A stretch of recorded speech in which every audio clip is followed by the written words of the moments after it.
church was really disgusting, and I started to see a lot of hypocrisy within other religions and the way people would kind of twist the words of God. And I thought, why would God allow these things to happen? If there was a God, why would he allow all of these horrible things to be said, allow all of these horrible things to be done? And so I grew a resentment towards God, and for a long time I didn't really believe in him. I feel like I knew he was there, but I negated his existence, and I said, no, like, I don't believe in you. I'm angry. So at the beginning of 2023, I had this need in my soul to kind of find out if God was real for myself without outside influence. I think for a long time I allowed outside influences to affect my relationship with God, not understanding that there are people out there that say that they follow God, but they're not true followers. They are liars, they are fake. Anyways, at the beginning of 2023, I really felt this need in my soul to kind of look into religion again and build my relationship with God. And so I started looking into other religions. I looked into Judaism. I reread the Bible.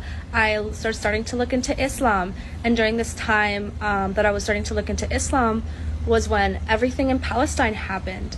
And obviously everything in Palestine has been happening for long before October 7th, but I feel like for me, I was not fully educated about what was really happening until that moment.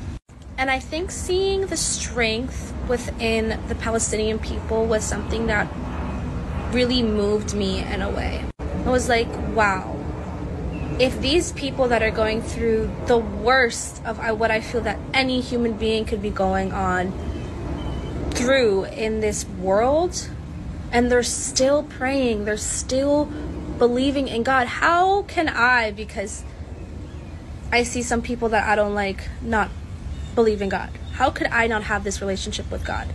And there must be something there for someone to believe so strongly.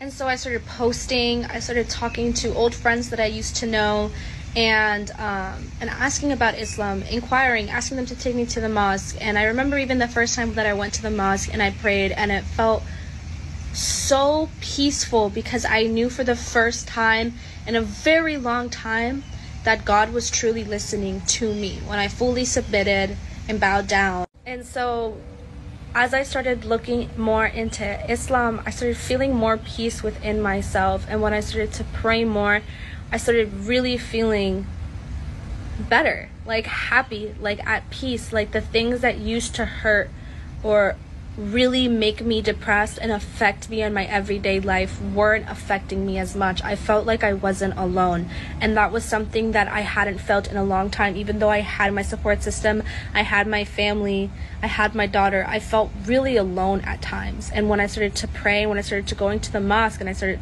to really talk to God, I did not feel alone anymore. And so that's when I kind of knew that I had to revert. I knew that this was the religion that made me feel at home, that made me know that God was listening to what I was saying and understanding my pain and helping me through that. And so I would say my oldest Muslim friend, you guys know her as Paradise on TikTok, she actually did my shahada with me, and I was so happy that that was the person who got to do it with me, because she really was such an integral part in teaching me and educating me, and all love to her so much. And so to any reverts out there who are watching this video, if you've stayed around this long, I just want to say pray on it.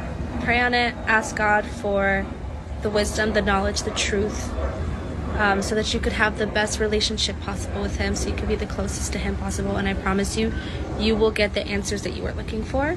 You will get the signs that you need. And to that I say assalamu alaikum, and I hope you guys have